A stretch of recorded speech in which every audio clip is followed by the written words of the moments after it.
The dust on Dura's IV never fully settled. It moved low along the ground in slow, lazy drifts, carried by a wind that smelled of sulfur and hot stone. Even at dusk, when the twin moons rose pale and dim over the volcanic ridge, the dust kept moving, like the planet itself was restless. Owen noticed it every evening. He would sit outside the outpost on an old supply crate, clean his instruments, and watch the ridge. He did not do it out of fear. He had been stationed here for 2 years. Fear had worn itself out after the first 3 months. Now it was just habit. The ridge was something to look at while his hands worked. He was cleaning a suture kit when the ground shook. Not violently, not like a tremor. It was rhythmic, heavy, the kind of vibration that travels up through the soles of your boots and settles in your chest. He set down the kit. He did not reach for the comm unit on his belt. He did not reach for the emergency flare. He reached for his medical bag. He did not know why. It was not a rational decision. His hands simply moved toward the thing they always moved toward when something was wrong. The boundary line between human territory and dragon territory on Dura's IV was not marked by a wall or a fence. It was marked by a row of old sensor posts, half buried in the dust, that beeped weakly when anything large crossed between them. The beeping had not gone off in 14 months. The dragons stayed on their side. The humans stayed on theirs. That was the arrangement. Nobody had written it down. Nobody needed to. The sensors went off at 1847 hours. Owen stood up slowly. She came over the ridge like a slow landslide. He had seen dragons from a distance before. Most of the base had, at one point or another, but distance made them look like rock formations, like natural features of the landscape. Up close, with nothing between them and you, they were something else entirely. She was copper-scaled, or had been once. Now her scales were dull and dark, the color of old metal left out in rain. She was enormous. Each step left a deep print in the cracked ground. Her wings were folded tight against her back. Her head was low. And she was carrying something. Owen's eyes dropped to her forelimbs. She held the bundle carefully, cupped against her chest, the way you might carry something made of glass. It was small, dark-scaled. It had a tail that hung limp, swinging slightly with each step she took. She stopped 10 meters from him. The outpost lights flickered on automatically behind Owen, triggered by the motion sensors. The light hit her, and for a moment she flinched back. A sound came from her, low, resonant, somewhere below the range that shook the air and into the range that shook everything else. Owen did not move. He kept his hands visible. He kept his face still. She looked at him. He had expected something savage in her eyes. He had expected the blank, hot look of an animal driven past its limits. He did not find that. What he found was harder to name and harder to look at. It was the look of someone who had already tried everything else. She stepped forward. She lowered herself slowly, with an almost painful care. She set the hatchling on the ground in front of him. Then she stepped back. Owen crouched down. The hatchling was small, the size of a large dog, maybe a little bigger. Its scales were dark and damp, and its color was wrong. There was a dull yellow-gray tinge along the underbelly that did not belong there. Its breathing was shallow and uneven, each inhale a small, effortful thing. Its eyes were closed. Its limbs were slack. Owen opened his medical bag. He had no training in dragon biology. He had no reference material, no prior cases, no baseline to compare against. What he had was 15 years of field medicine, a working knowledge of how toxins behave in living bodies, and the kind of stubbornness that keeps a person kneeling in the dust at dusk when every sensible instinct says to stand up and call for backup. He leaned close. He could smell it now, metallic, sharp, chemical. He recognized that smell. He had smelled it before, downstream of the drilling operations on the far end of the valley. Mineral runoff, heavy compound contamination. It got into the water table and it stayed there. He pressed 2 fingers gently against the side of the hatchling's neck where the scales were thinner. He counted. The pulse was there, weak, irregular, but there. Behind him, the outpost door opened. A junior staffer named Paul leaned out, took one look at the copper dragon standing 10 meters away, and went completely still. "Get back inside," Owen said quietly without turning around. "Sir, that's a—" "I know what it is. Get inside and do not call this in yet. Give me 5 minutes." The door closed. Owen looked up at the mother. She had not moved. Her eyes had not left the hatchling. Her whole body was coiled with a tension that had nowhere to go, held in check by something that cost her visibly. He held up one hand toward her, palm open. He did not know if it meant anything to her. He did it anyway. Then he turned back to the cub and got to work. "Okay," he said quietly, to the hatchling, to himself, to the settling dust. "Let's see what we can do." The toxin was in the blood. Owen could not test for it directly. He had none of the right equipment for a creature he had never treated before, but the signs were clear enough if you knew how to read them. The pale discoloration along the underbelly, the labored breathing that came in waves rather than steady rhythm, the faint tremor in the hatchling's limbs that was not fear and not cold. These were the signs of a body fighting something it could not expel on its own. Owen had seen similar patterns in the mining workers.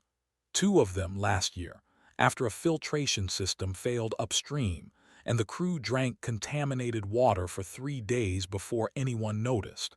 He had treated them with chelation compounds, agents that bind to heavy metals in the bloodstream and help the body push them out. He did not know if the same approach would work on a dragon. He did not know the correct dosage. He did not know how the hatchling's biology would respond. He did not know a lot of things. He started anyway. He prepared the mildest chelation compound he carried, diluted it further on instinct, and administered a small amount through the soft tissue under the cub's foreleg, where the scales were thin enough to work with. The hatchling flinched but did not wake. Owen sat back on his heels and watched the breathing. Behind him, the mother had not moved. He could hear her, not footsteps, but a low, continuous sound, almost below hearing, that pressed against the inside of his ears. He did not look back. He focused on the patient. At 1923 hours, his comm unit buzzed. He knew who it was before he answered. He had known Paul would eventually make the call despite being told not to. He could not blame him. He answered it. "Medic Owen." The voice on the other end was Admiral Das, and he did not sound like a man who had just been woken up. He sounded like a man who had been watching the sensor feeds and had been waiting. "I'm looking at a Category 4 contact alert from your position. You want to explain to me what is going on out there?" "I'm treating an injured creature, sir." A pause. "You are treating a dragon." "A hatchling, sir. It's been poisoned. Mineral runoff, I think, from the Delta drilling site." Another pause, longer this time. "Owen, step away from it. Leave your equipment if you have to. Walk back to the outpost and lock the doors. That is a direct order." "Sir, if I stop treatment right now, the cub will die. We have maybe 6 hours before the toxin load becomes unrecoverable." "That is not your problem." Owen looked at the hatchling. The tremor in its left foreleg had not worsened. That was something. "With respect, sir, it became my problem when a mother put it at my feet and asked for help." The channel was quiet for a long moment. Then Das spoke again, slower this time. "Are you telling me that animal deliberately approached your position?" "Yes, sir. Crossed the boundary line on her own. Set the cub down in front of me, stepped back. Has not moved since." Another silence. Owen could hear Das breathing. He was a practical man, not a cruel one. Owen had always found him easier to work with than his rank suggested. But practical men drew hard lines around things they could not control, and right now Owen was standing well outside every line the Admiral had ever drawn. "I'm dispatching a security team to your position," Das said finally. "You have 90 minutes." The channel closed.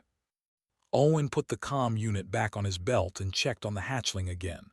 The breathing was slightly more regular, still shallow, but the gaps between inhales had evened out. Good. Not good enough, but good. He was preparing a second small dose when a soft chime came through on a different channel. Not military, council frequency. He answered. The voice was precise and slightly mechanical, a translator running behind a voice that made clicking sounds underneath the words. Medic Owen. My name is Bren. I am a liaison officer with the Galactic Council, currently aboard the observer vessel in orbit. I have been monitoring your situation since the boundary alert triggered. I hope you do not mind the intrusion. Owen glanced up at the sky out of habit. He could not see the ship. I don't mind. I want to tell you something, Bren said. In 40 years of observing contact situations on contested worlds, I have never seen a Durasian dragon cross a boundary voluntarily toward a human position. Not once. What that mother did tonight has no recorded precedent. Owen looked at the cub. Then he looked at the mother. She was watching him still, that same focused, controlled, exhausted attention. He thought about what it must have cost her to walk across that line. To put her child down in front of a creature she had every reason not to trust, and then step back and wait. She didn't have any other options, he said. No, Bren agreed. But she chose you specifically. She watched your outpost for some time before she approached. She made a judgment. Owen did not answer that. He turned back to the hatchling. The foreleg tremor had stopped, a small thing. He noted it anyway. The security team your admiral is sending, Bren said carefully. I intend to be present when they arrive. I hope that is acceptable. I'd appreciate it, Owen said. He worked in silence after that. The dust drifted. The moons climbed higher. The mother did not leave. By the time the security team's lights appeared on the far road, the hatchling's breathing had improved enough that Owen allowed himself, briefly, to believe it was going to be all right. Bren was smaller than Owen expected. He had spoken to Velhari officials before, through screens mostly, and something about the translated voice had made him imagine something larger. But the figure that stepped out of the small lander that touched down 50 meters from the outpost was slight, insect-limbed, with 4 narrow arms folded at the joints and a head that sat forward on a long neck. Her eyes were compound and dark, catching the outpost lights like polished stone. She walked toward Owen with a careful, precise step, and she did not look at the security team that had arrayed itself in a loose perimeter 20 meters back. She looked at the dragon mother. She stopped beside Owen and said nothing for a moment, just looked. She has not moved since she put the cub down, Owen said quietly. Not once. I know, Bren said. I have been watching. She paused. She is choosing very carefully how to hold herself. Look at her shoulders, look at her neck. She is managing her own body so as not to frighten you. Owen looked. He had noticed the tension in the mother's frame, but he had read it as barely controlled aggression. Now that Bren named it differently, he could see the other thing. The deliberateness of it. The iron discipline of a creature keeping herself small, or as small as something that size could manage. Her name, Bren said, in the closest approximation our translators can manage, would be something like Sira. The hatchling's markings suggest a designation closer to Rook. These are not exact. Dragon names are vibrational, but it is something to call them. Owen filed that away. He turned back to Rook. The second dose had gone in 20 minutes ago. The discoloration on the underbelly was slightly less pronounced. The tremors had not returned. Owen was beginning to feel cautiously hopeful, which in his experience was the exact moment things got complicated. Sergeant Davil, who commanded the security team, appeared at his shoulder. He was a broad-shouldered man with the look of someone who had been told to maintain composure and was doing so at personal expense. Medic, the Admiral wants a status update. Hatchling is stable, still critical but trending in the right direction. And the big one. Not a threat, Owen said. She came here for help, she's getting it. Davil looked at Sira. Sira looked back at him. Something passed between a soldier and a dragon, a long, flat, assessing look, and then Davil took a small step back without appearing to realize he had done it. "Sir, the Admiral is asking that you wrap this up." "Tell the Admiral I'll wrap it up when I'm sure my patient won't die in the next hour." Davil opened his mouth, closed it, and walked back to his team. Bren made a quiet sound beside Owen that might have been amusement. "You are not concerned about your career." "I've had this argument with him before," Owen said. "He doesn't actually want me to let the patient die. He just wants someone to tell him it wasn't his decision." He knelt back down beside Rook. He checked the pulse again. Stronger, more regular. He adjusted the blanket he had placed over the cub's side, not because dragons needed warmth in the same way, but because it was what he had and it covered the insertion site and it felt like something, which sometimes mattered. He became aware that Sira had shifted. Not toward him, not a threatening movement. She had lowered her head very slowly until her chin was nearly at ground level, and she was watching his hands, specifically his hands. Every movement he made over the hatchling, her eyes tracked. She was studying him. Owen kept his movements slow and deliberate. He narrated under his breath out of habit, something he had started doing years ago with patients who were frightened or unconscious, the way some people talk to plants. He described what he was doing and why. He was not sure if it helped anyone. It helped him stay calm. "I'm checking fluid response," he said quietly. "Looking for swelling around the joints. That would tell me if the compound is building up somewhere it shouldn't." Sira's head tilted a fraction. "It's not," he added. "Looks clean so far." Bren had gone very still. Owen glanced at her. She was staring at Sira with the focused, slightly stunned expression of someone watching something they had been told was impossible. "What?" Owen said. "She is tracking your words," Bren said softly. "Not your hands, your words. Owen, Eurasian dragons have never been classified as language responsive to human speech.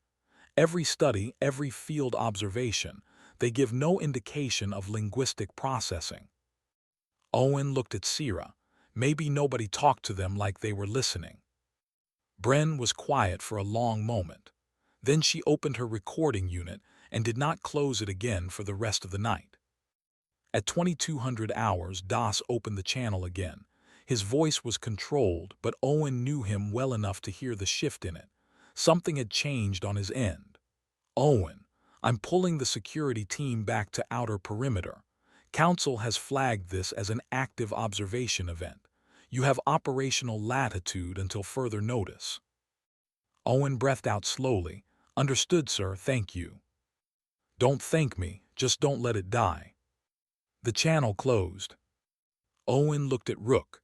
The hatchling sides were rising and falling with something close to a normal rhythm now. He still had hours of work ahead, but the floor had held. He picked up his instruments and kept going. There are moments in medicine when the tools run out before the problem does.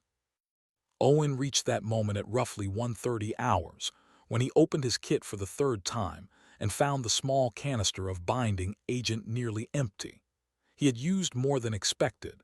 The hatchling was larger than a human patient, and the doozing math he had done in his head had been rough at best. He had enough for maybe one more administration.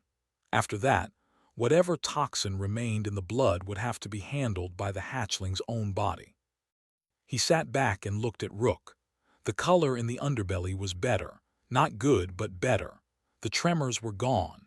The breathing was steady. But there was still something wrong at the joint of the left wing, a swelling he didn't like, and if that was a build-up site, then one more dose might not be enough to clear it. He went through his kit a second time on the thin chance he had miscounted. He hadn't. He was sitting with the empty canister in his hand, thinking, when he heard movement. Not from the security perimeter, from in front of him. He looked up. Sira had moved. Not toward him, not in any way that felt threatening, but she had turned her head and was looking back toward the ridge. She made a sound, low and directed, and then she turned back and watched him. After a moment, she moved her snout downward, nudging something along the ground toward him. Slowly, deliberately. Owen looked at what she had pushed forward. It was a clump of clay, dark, dense, faintly wet. She had carried it with her, he realized, held somewhere against her body, out of sight. She had brought it when she came across the boundary and had not offered it until now. He stared at it, then he reached out and picked it up. It was heavy and mineral-rich. He could feel the grit of it, smell the deep earth chemical sharpness that came from compressed volcanic sediment. He broke a small piece off, turned it over, pressed it between his fingers. He knew this compound. Not in this raw form, but the processed version of it was used in field medicine as a secondary binder. Less effective than the canister agent, slower acting, but capable of doing the same job if the concentration was right. He looked up at Sira. She was watching him with that same steady, exhausted focus. Her eyes moved from his face to the clay and back. She had known what he was running out of.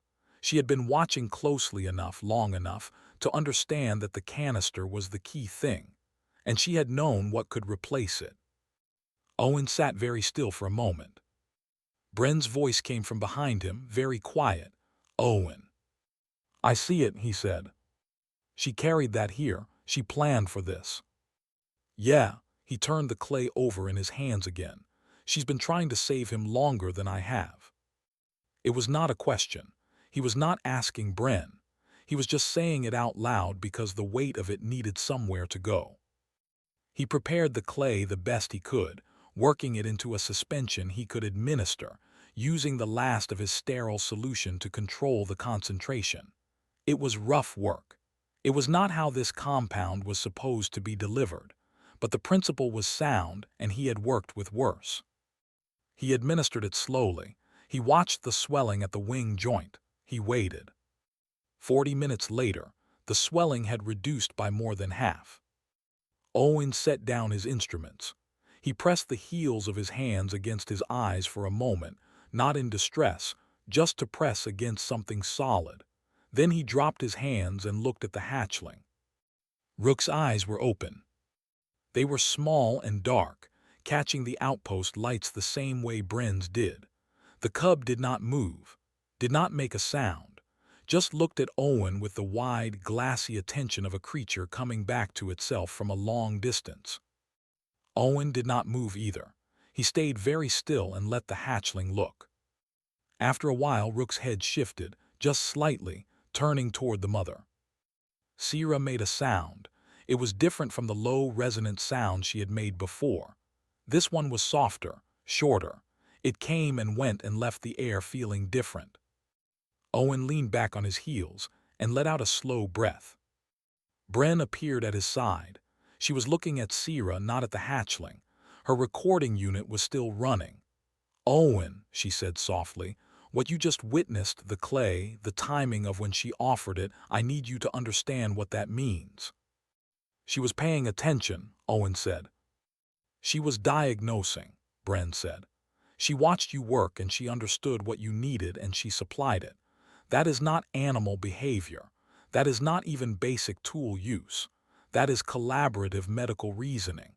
There is no classification in any existing xenobiology framework for what that mother just did." Owen looked at Sira. The copper dragon's great head was still low, but something in her posture had changed. The terrible tightness was gone. Not entirely, she would not relax fully until Rook was back on his feet, but the worst of it had broken. She met his eyes. Owen did the only thing that felt right. He dipped his head toward her. A slow nod, deliberate, the way you acknowledge someone who has just done something that mattered. Sira held his gaze for a long moment. Then she lowered her head until her brow nearly touched the ground. Bren whispered, "She's calling you an equal." Owen looked at Rook, who was still watching him with those dark, exhausted eyes. He reached out and rested one hand gently against the hatchling's neck, where the scales were thin and warm. "Rest now," he said quietly. "You did the hard part." News on a frontier post traveled in two ways: fast and wrong, or slow and exact. Bren's report was the second kind.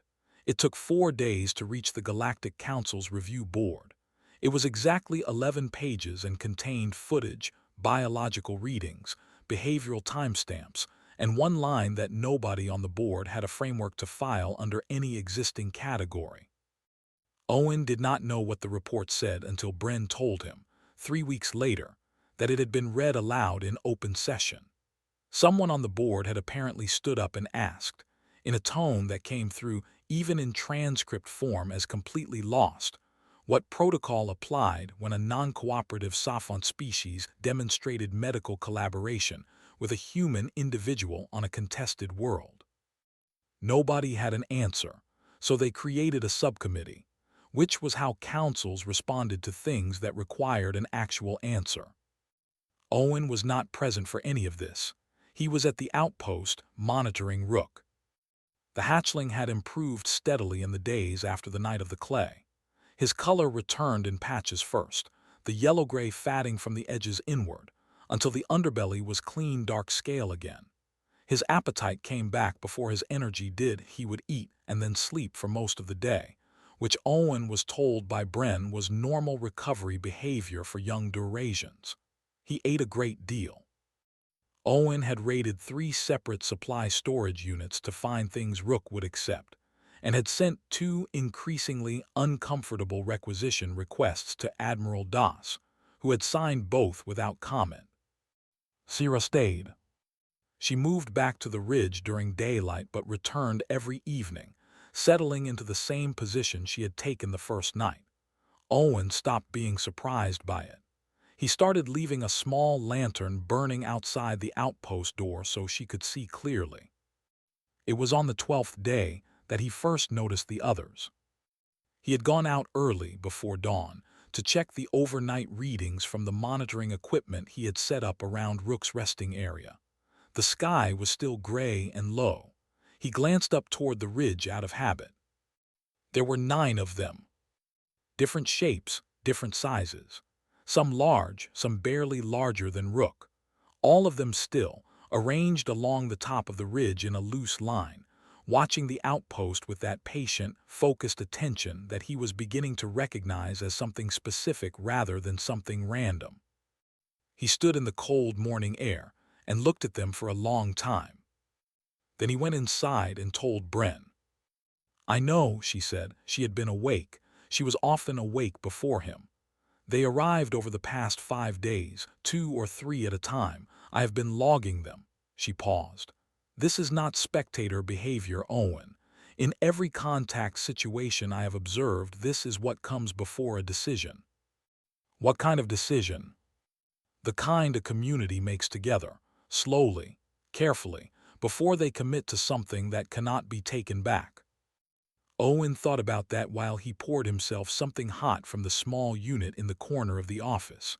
"And the council, what are they deciding?" "Faster than I expected," Bren said. "The environmental review on the drilling operations upstream, it was flagged as preliminary when I filed it. As of yesterday, it became a full suspension order. The Delta site is shut down. They're running contamination assessments on the water table." Owen set his cup down. "That'll cause problems with the mining consortium." "Significant problems. They are objecting formally." Bren was quiet for a moment. "But the footage from that first night has been circulating. The moment where Syrah placed Rook in front of you and stepped back. It is not easy to watch that and argue that the drilling is the priority." Das arrived that morning, which was unusual. He came alone, which was more unusual. He walked past the monitoring equipment and the outpost walls covered in Owen's handwritten treatment notes, and the space where Rook was lying in the weak early sun, and he stood there looking at the hatchling for a while without speaking. Rook looked back at him with calm, dark eyes. "He's doing well," Owen said from behind him. "I can see that." Das turned around. He looked older than he had 3 weeks ago, which was probably because he had been fielding pressure from 4 separate directions and none of them were straightforward. "Owen, the council has formally requested that you remain at this post in an expanded capacity. liaison function, cross-species communication groundwork. He paused. It would be a different role, different orders, not mine. Owen looked out the window toward the ridge. The 9 shapes were still there in the morning light. Did they explain why me specifically? He asked. Bren apparently told them that the dragons had selected you, Das said. He sounded like he was still processing that sentence. That you had been observed and assessed and found acceptable. Those were the words she used. Owen was quiet for a moment. I'm a medic, sir. I don't have diplomatic training. I know, Das looked at him steadily. Bren said that might be exactly the point. He picked up his cap from the table where he had set it. I'm not ordering you either way, but you have 48 hours to decide. He left. Owen walked outside. Rook was awake and watching a dust drift move slowly across the ground in front of him, tracking it with the focused attention of a creature that found the world newly interesting after nearly losing access to it. Owen sat down on his supply crate. Sierra came down from the ridge as the sun climbed. She settled nearby, not close enough to crowd, but close enough that the warmth of her was a presence. She looked at Owen. He looked back. He thought about the first night, the dust, the sensors going off, his hands reaching for the medical bag before his mind had caught up. He thought about his brother, who had been 13 and very sick, and the doctor who had come late, and the particular way time moved in a room where you were losing someone and couldn't stop it. He looked at the healthy, breathing, dust-watching hatchling in front of him. All right, he said, to no one specifically and to everyone present. Let's figure out what comes next. 3 weeks after the night Sierra crossed the boundary line, Rook flew for the first time. It was not much of a flight, more of a controlled fall forward with wings involved, a short, unsteady lunge into the air that covered perhaps 15 meters before he landed badly and skidded in the dust, and shook himself with the slightly offended dignity of a creature that intended that to happen. Sierra watched from the ridge without moving. Owen watched from the outpost doorway with his arms crossed. Rook looked at Owen. Owen gave him a slow nod. Rook tried again. This one was better. He got height, held it for a few seconds, caught a thermal off the warm rocks and rose in a shaky spiral before coming down in a long, sweeping glide that ended cleanly. He landed, folded his wings, and turned to look at Owen again with an expression that communicated, across every possible species barrier, that he expected acknowledgement. Good, Owen said, do it again. Bren, standing beside him in the doorway, made her quiet sound of amusement. He is performing for you. I know. That is a significant behavior. Young Eurasians typically perform only for family unit members. Owen watched Rook catch the thermal again, rising higher this time, more confident, turning a wide circle over the outpost before banking away toward the ridge. He nearly died. I was there when he didn't. I think that makes me something. In their social structure, Bren said carefully, the closest equivalent term would be something like a ward keeper, an adult outside the birth family who holds responsibility for a young one's survival. She paused. It is not a casual designation. Owen did not answer that. He watched Rook land near Sierra on the ridge, and watched the mother lower her head and press her snout gently against the hatchling's shoulder. Something tight and long-held loosened in his chest. That afternoon, Owen accepted the council's offer. The paperwork was considerable. Das processed it without ceremony, which Owen appreciated. There were new protocols to file, new codes of conduct to read, a formal statement to the council about the nature of the contact event and Owen's role in it. He read everything carefully and signed where he was supposed to sign. He asked only one thing before the assignment became official. He asked that the environmental assessment of the Delta water table be a condition of his cooperation, that the council's acceptance of his role be formally linked to the suspension of the contaminated operations. Bren had looked at him steadily when he said it.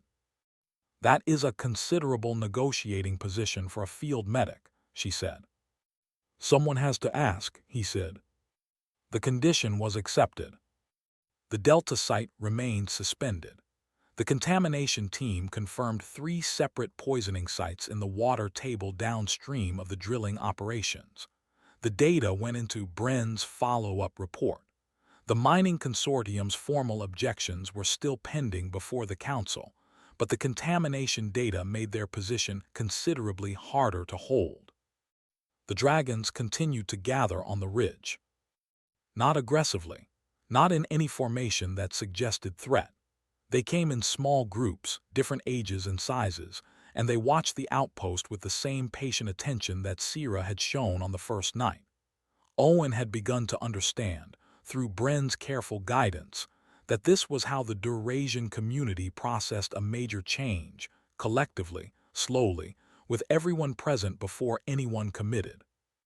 He started working outside more often, not performing, just being visible, doing the ordinary work of the outpost in plain sight, checking equipment, writing notes, making repairs, existing in the open quietly in a way that did not demand anything from the watching shapes on the ridge. Bren said it was the right approach. Owen said it was just what he did anyway.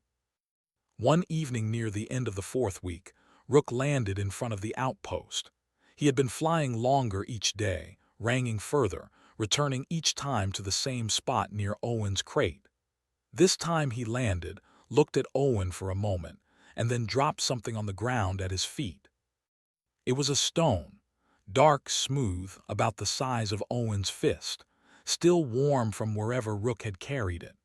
The cub looked at it, then looked at Owen, then looked at it again with the clear expectation of a creature waiting to see if the offering had been understood. Owen crouched down and picked it up. He turned it over in his hands. It was dense and faintly magnetic, the kind of volcanic stone found high on the ridge where the thermal vents had been working for 10,000 years. Rook would have had to go up there to get it. He had not gone that high before. He looked at Bren, who was watching from nearby. "In Durasian culture," Bren said quietly, "offering a stone of personal retrieval to another individual means, you are part of my territory. I will know where you are. I will come if you call." Owen looked at the stone. He thought about a 13-year-old boy, a doctor who came late, a room where time moved wrong. He thought about all the patients he had treated since then, all the reasons he had gotten very good at reaching for the medical bag before anything else. He thought about a copper dragon who had walked across an uncrossable line in the dark and set her child down in the dust in front of a stranger, and then stepped back and waited, because she had no other move left and she had looked at him and decided he was worth the risk. He stood up. He walked inside the outpost. He set the stone on the windowsill beside his medical kit, where the morning light would hit it when he started work. Outside, Rook shook his wings and settled. On the ridge, Sierra watched. She did not look away.